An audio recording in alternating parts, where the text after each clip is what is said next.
Hello, everyone. Hello, and Happy New Year. Yes, we are out of 2020, the hellhole that year was. Um, Now we are in a fresh year of 2021.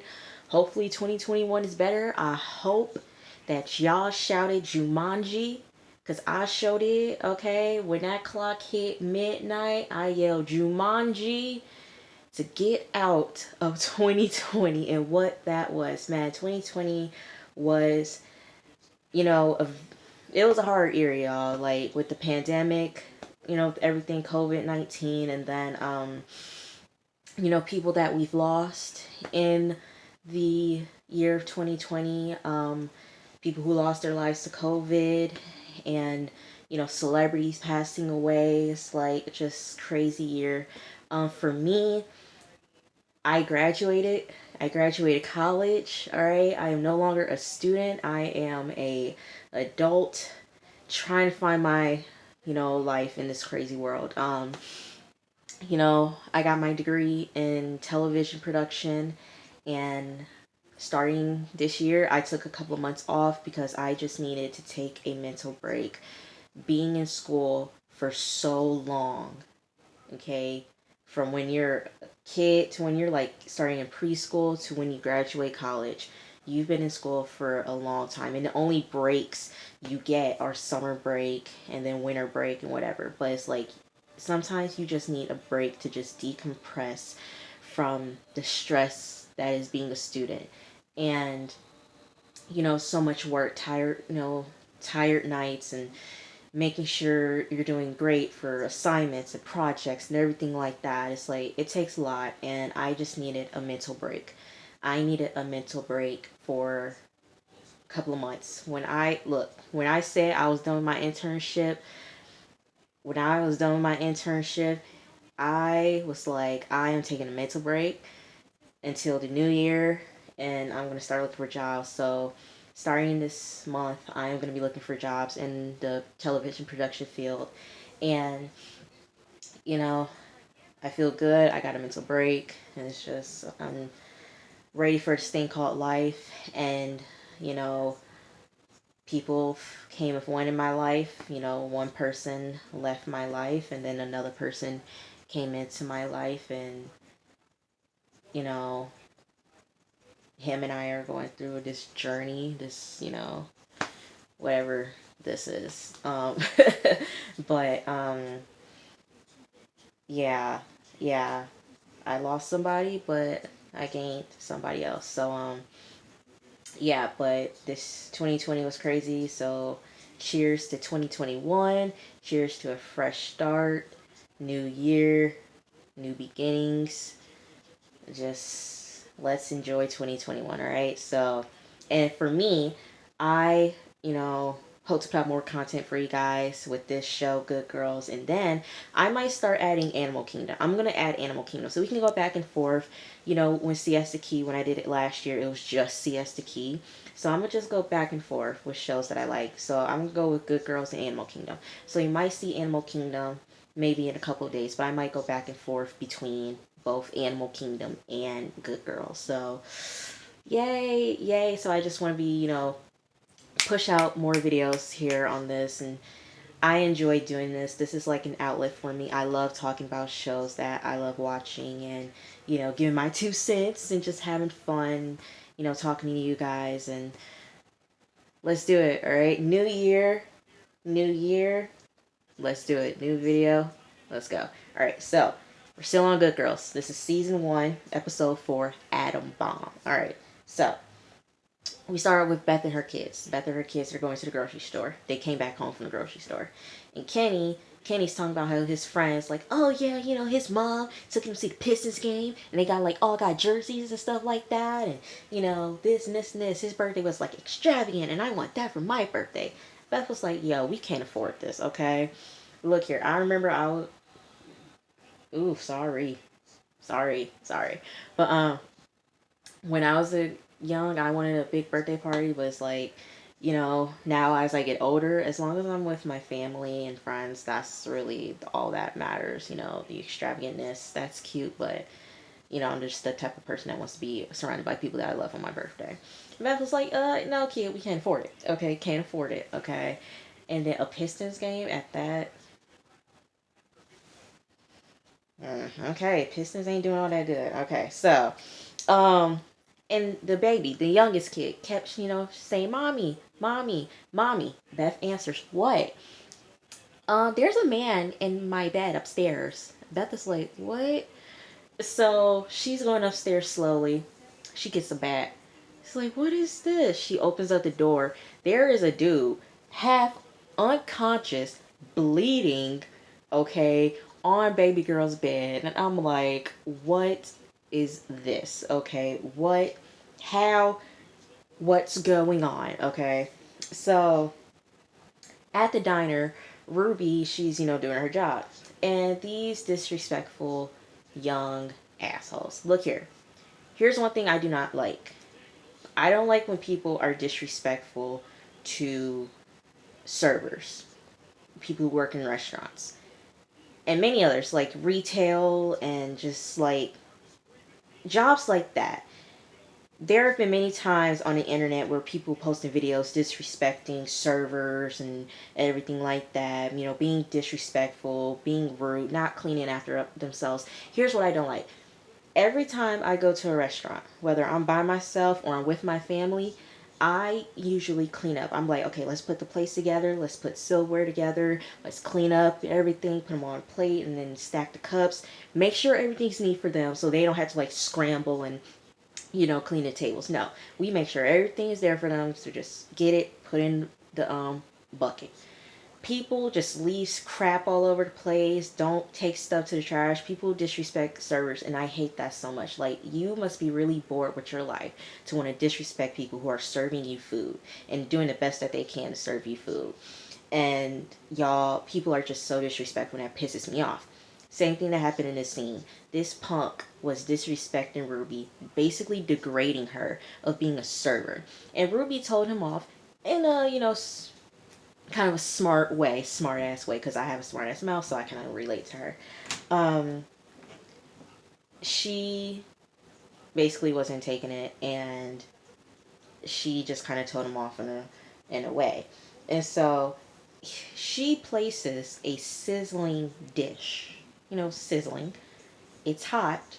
It's sizzling. You can hear it. You can hear the sizzle. Okay.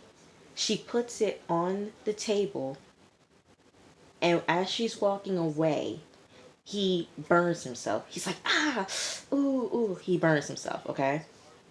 Um, we get to Annie. Annie's waiting for Sadie. Sadie's taking forever. Girl, come on, Sadie, we gotta go. Sadie's like looking through pants. She's like throwing clothes all over the place. Like, can't find it, can't find it. Annie was like, I just bought you these pants. Sadie was like, they don't fit. And so Annie puts two and two together, and she finds out that these guys are pulling Sadie's pants down. And Sadie tells her that they want to know what she is.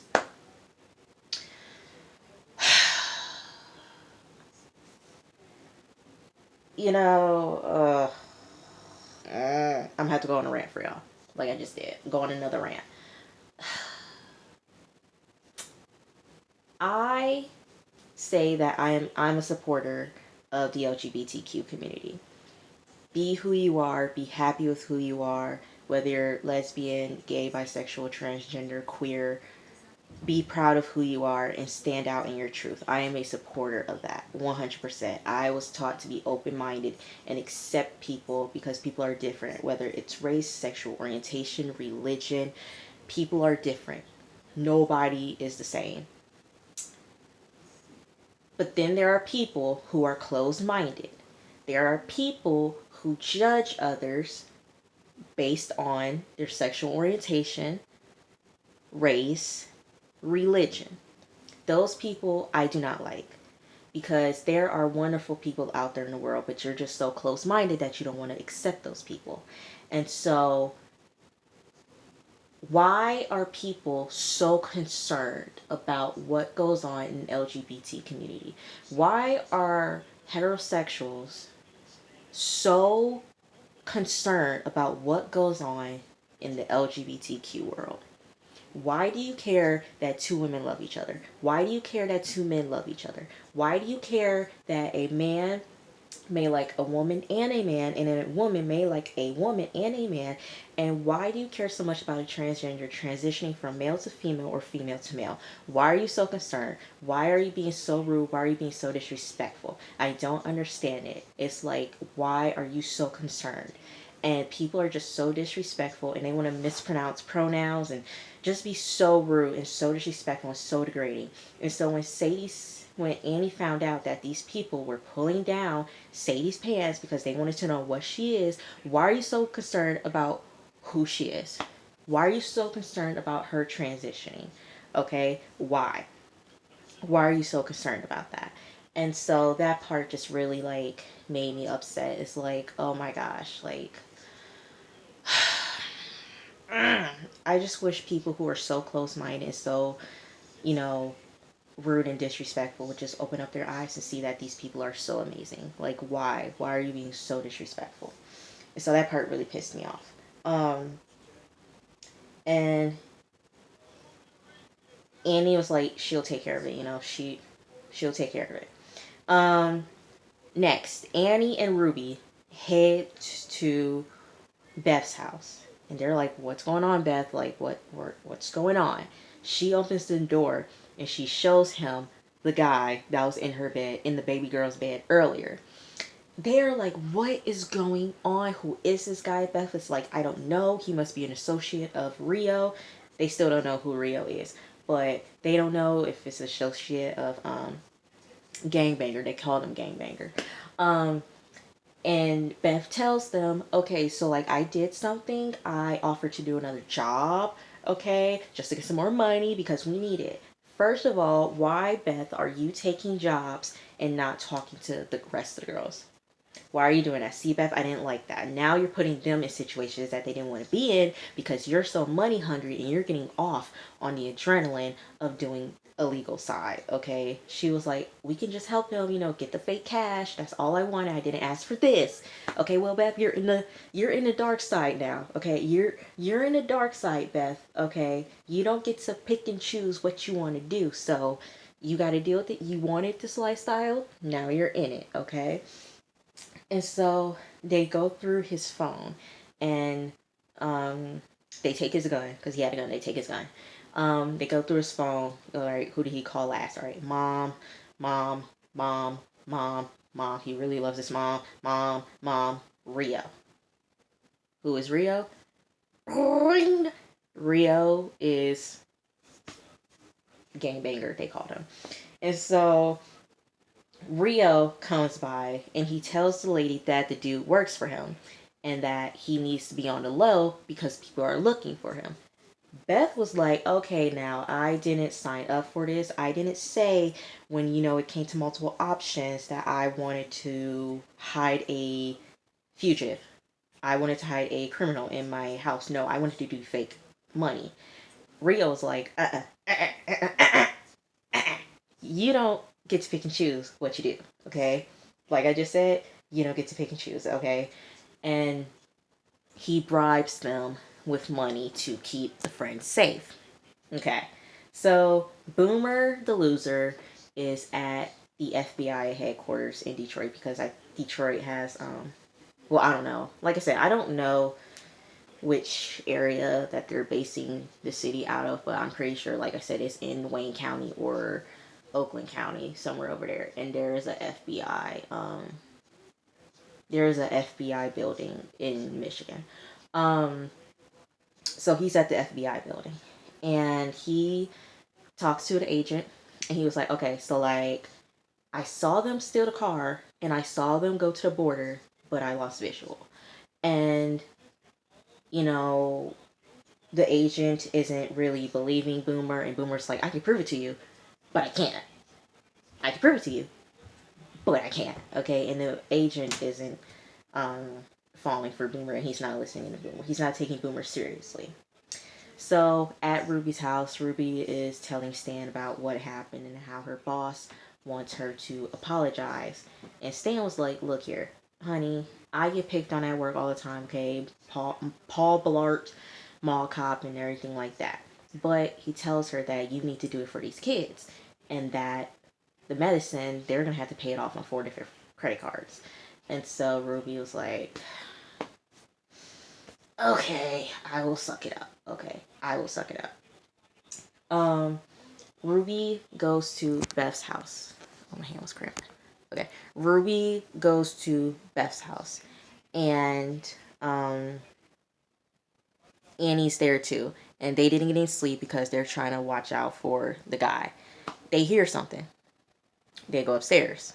All right, they try to find out where the dude's gun at. Beth was like, it's in the linen closet. All right, it's not in the linen closet. Where is it? And Beth goes to the bathroom, opens the door. Old dude comes out with his gun to her face. He's like, where am I?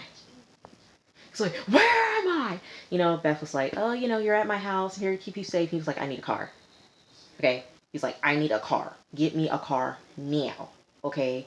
So Beth tells him, car's downstairs. Take it. Take it. Okay? Um, the girls, they're tired of getting into this mess. They're like, oh, why are we doing this? Well, Beth, the reason why you're in this is because you got off and you just love this adrenaline right now. You love this thrill. You have not had a thrill in your life in years, and you finally got a thrill of doing something illegal, and you want to keep doing it. So you know what? This is why you're in it, okay? You could have taken money first time, no, but you got sucked right back in because you like it, okay? And so Kenny comes home, and he tells her that Dean was like, there's gonna be a water slide and a bounce house, and it's like, it's gonna be a big old birthday party. And Dean was like, the one thing that Kenny wished was that his parents were back together. I'm like, did that kid wish that, or did you, Dean? But okay, we'll go with that. So, um, the girls, they're shopping at, the superstore, and they're buying stuff, and the sales associate was like, yeah, you can return this in like a 30-day policy. All you need is like the valid receipt.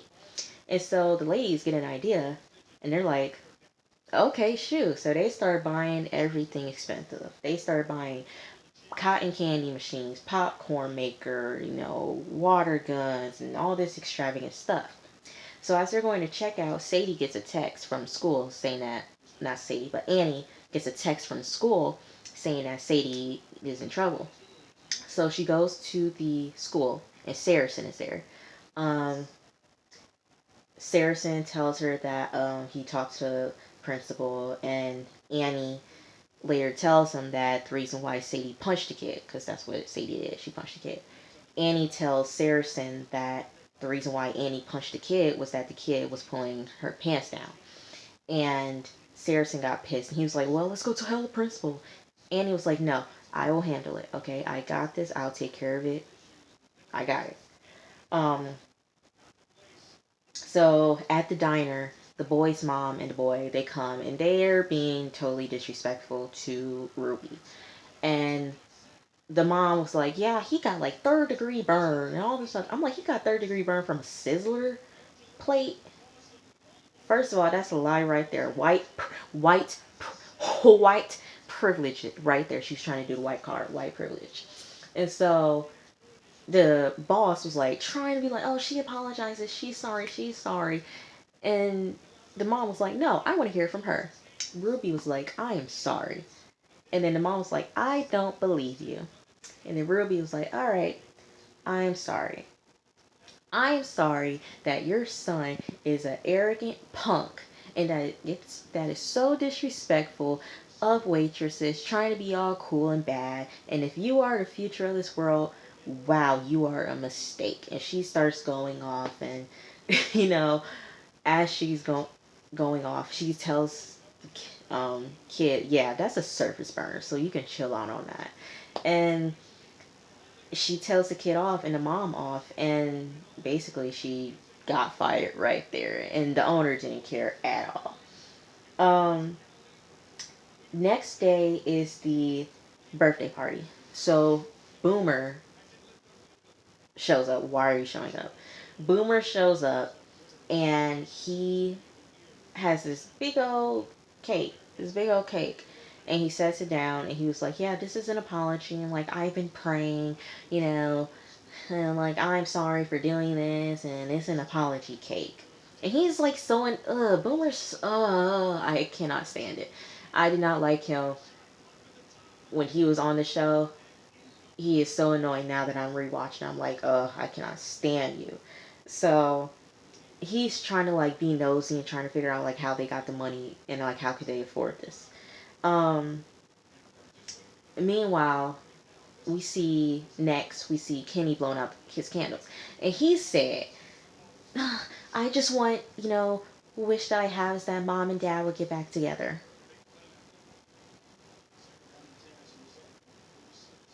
Okay, boy, you could have kept that to yourself. Like, it was so awkward. I'm like, why would you say that in front of your fucking friends? Like, you could have kept that to yourself. So he blows out his candles, and as he's blowing out the candles, Rio pops up. I'm like, yo, Rio, with your fine self, stop doing that. Like, you gotta stop doing that, sweetie. You gotta stop doing that. So he pops up, and he wants to know where his friend is at. Beth was like, so he left. And here's the thing, he took my car, so I'm gonna need a payment on that. Girl, no, no, no, no, no, no, no, no. This ain't how it works. Okay, this is not how illegal stuff work. You do not ask for another payment when you have yet to get paid for the job you were originally supposed to do. That does not happen. No, you get paid for the job that you're supposed to do, and that job was to watch his friend and not make sure he gets away. You don't get paid because you don't get another payment because he took your car. That's not how it works. And Rio gave her a fact check. He's like, this is not how it works. You do not get to do this. No, I say what I say. You're not getting paid because you didn't complete a job that you were supposed to do originally. And um Dean comes in and Rio leaves. Boomer bumps into Rio as he's leaving. Boomer was like, do I know you? Rio was like, nah, I'm just a friend of the family's. And Boomer keep looking at him. I'm like, yo, Boomer is so annoying. Alright. And so Dean and Beth, you know, Dean asked Beth who Rio Rio is, and she was like, it's none of your business.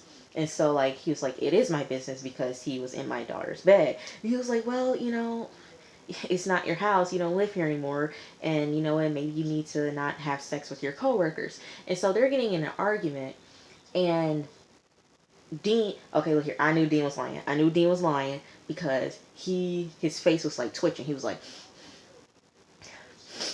his face was like twitching. I'm like, what is wrong with you? He says that, Beth, I have cancer. I'm like,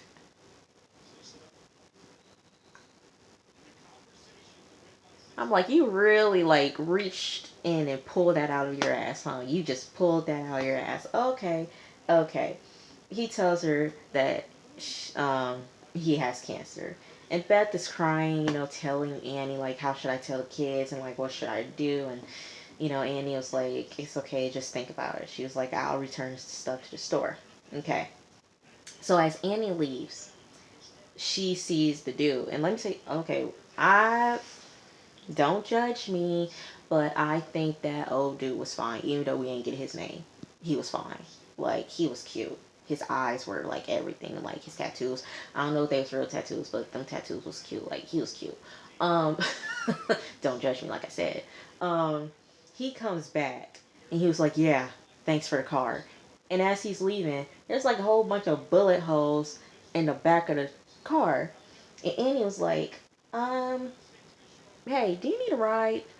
And so at the school, these dudes, they're picking on Sadie, like throwing stuff to her and everything like that. All right.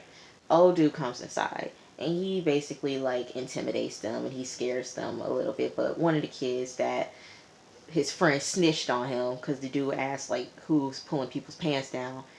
The dude's friend, the bully's friend, pointed to the kid that was doing it. And so the dude um basically like he I think he like pulled his fingers like apart, like he like you know pulled them apart. I can't do it because I got my phone. he like broke his fingers, and he told kids like, "Yo, you don't snitch on your friends. Stitches get stitches. Snitches get stitches." And I'm like, they don't know about it. They don't know about that life. They don't know about that life. And so, um, yeah, the dude threatens them. Like I said, he was fine though. Whoever, whoever played the dude, whoever played the, you know, what's good.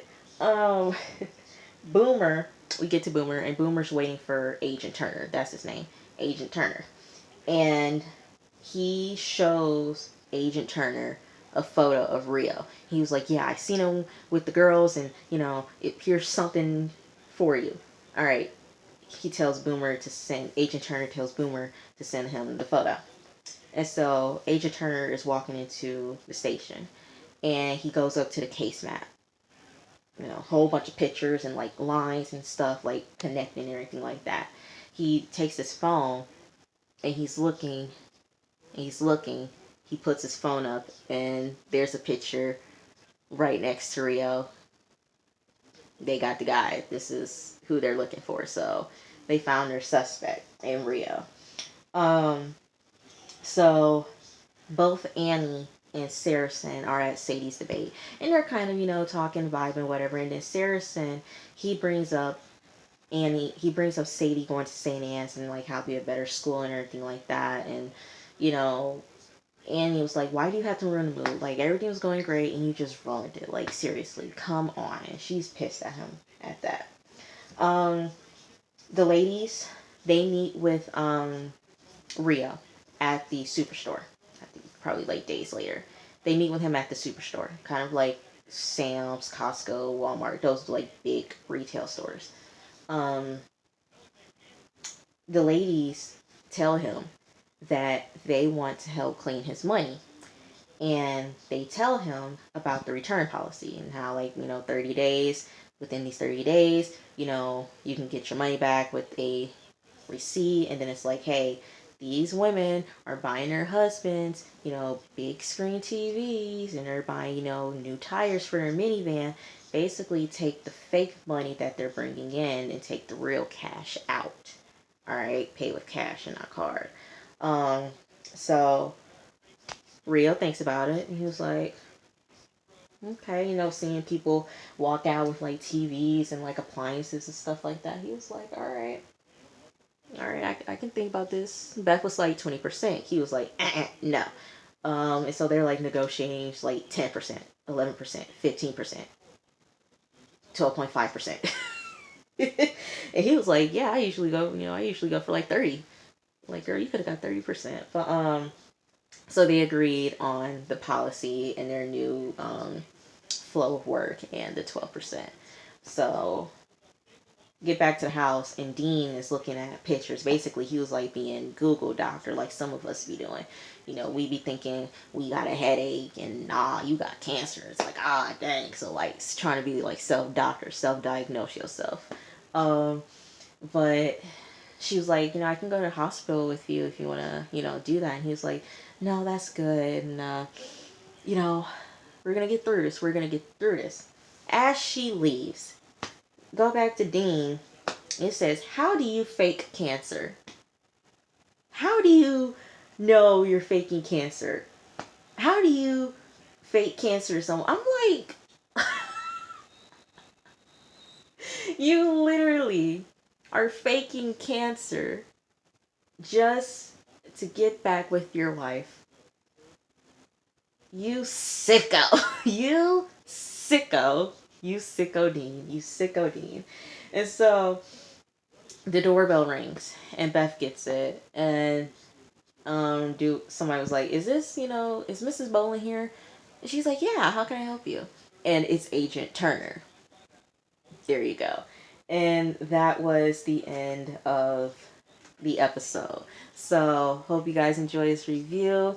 I will see you guys soon. Like I said, I'm going to be switching back to give you guys some mix up of Animal Kingdom and Good Girl. So next review will be season 1, episode 1 of Animal Kingdom. And let me tell you something.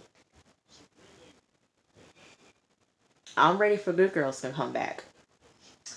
Baby, I'm ready for Animal Kingdom to come back. I am ready for Animal Kingdom to come back. So we're going to take it all the way back to season 1 of Animal Kingdom. So I'm excited for that. So next video is going to be season 1, episode 1 of Animal Kingdom. So continue to have a happy new year, you guys. And let's have fun in 2021. So we're going to continue on this crazy journey. All right. So I will see you guys later. All right. Peace. Love you guys.